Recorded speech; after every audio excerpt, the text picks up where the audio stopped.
ഗാന്ധി കുടുംബത്തെ ഇനി bullet proof range over എസ്യുവികൾ സംരക്ഷിക്കില്ല. പകരം 10 വർഷത്തോളം പഴക്കമുള്ള ടാറ്റ സഫാരികളാവും ലഭിക്കുന്നതെന്നാണ് റിപ്പോർട്ടുകൾ. സോണിയാഗാന്ധി, പ്രിയങ്ക ഗാന്ധി, രാഹുൽ ഗാന്ധി എന്നിവർക്ക് നൽകിയ സുരക്ഷയെ Z+ൽ നിന്ന് Z വിഭാഗത്തിലേക്ക് ഇന്ത്യൻ സർക്കാർ തരം താഴ്ത്തിയതിനാലാണ് സുരക്ഷാ ക്രമീകരണങ്ങളിൽ ഈ വലിയ മാറ്റം. ഇതുമൂലം Z+ സംരക്ഷകരായി അവർക്ക് അനുവദിച്ച വാഹനങ്ങളും പിൻവലിക്കും.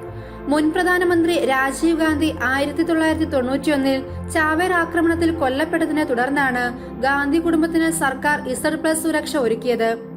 നിലവിലുള്ള സ്പെഷ്യൽ പ്രൊട്ടക്ഷൻ ഗ്രൂപ്പിനെ സുരക്ഷാ സ്ഥാനത്ത് നിന്ന് നീക്കിയിട്ട് ഇനി മുതൽ കേന്ദ്ര റിസർവ് പോലീസ് സേന ഉദ്യോഗസ്ഥർ സംരക്ഷണം ഏറ്റെടുക്കും.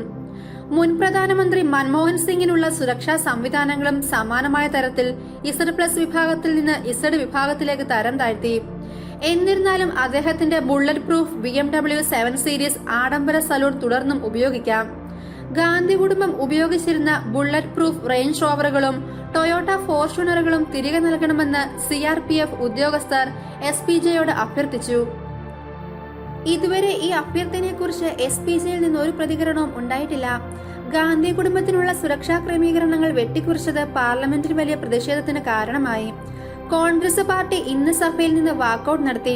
ഗാന്ധിക്കും പ്രിയങ്ക ഗാന്ധിക്കും അനുവദിച്ചിരുന്ന ഹൈ എൻഡ് റേഞ്ച് റോവർ SUVകൾ ഒന്നിലധികം ആയുധങ്ങൾക്കെതിരെ ചെറുത്തു നിൽക്കാനും കൂടാതെ ഗ്രനേഡ് ആക്രമണത്തെ നേരിടാനും അവയ്ക്ക് കഴിയും.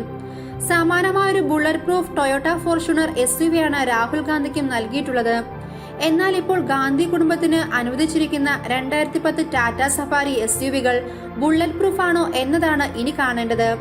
ഇവ ബുള്ളറ്റ് പ്രൂഫ് അല്ലെങ്കിൽ ടാറ്റ മോട്ടോഴ്സ് ഈ SUV ഔദ്യോഗികമായി നിർത്തലാക്കിയതിനാൽ നിങ്ങൾക്കും എനിക്കും ഒരു സെക്കൻഡ് ഹാൻഡ് കാർ വിപണിയിൽ നിന്ന് വാങ്ങാൻ കഴിയുന്ന സഫാരി 2.2 നിന്ന് വ്യത്യസ്തമല്ല ഇത്. 140 bhp കരുത്തും 320 എണ്ണം ടോർക്കും സൃഷ്ടിക്കുന്ന 2.2 ലിറ്റർ ടർബോ ചാർജ്ഡ് ഡീസൽ എഞ്ചിനാണ് സഫാരി 2.2ന്റെ ഹൃദയം. സ്റ്റാൻഡേർഡായി 5 സ്പീഡ് മാനുവലാണ് ഗിയർ ബോക്സ്. തിരഞ്ഞെടുത്ത വകഭേദത്തിനെ ആശ്രയിച്ച് SUVക്ക് പിൻവീൽ ഡ്രൈവും 4 വീൽ ഡ്രൈവ് ഓപ്ഷനുകൾ ലഭിക്കുന്നു. സഫാരിക്ക് പകരമായി സഫാരി സ്റ്റോം എന്ന മോഡലാണ് ടാറ്റ പിന്നീട് വിപണിയിൽ എത്തിച്ചത്. ഇത് ഇപ്പോഴും വിൽപ്പന തുടരുകയാണ്. പക്ഷെ BS6 മാനദണ്ഡങ്ങൾ നിലവിൽ വന്നു കഴിഞ്ഞാൽ ഉടൻ തന്നെ വാഹനം നിർത്തലാക്കിയേക്കാം.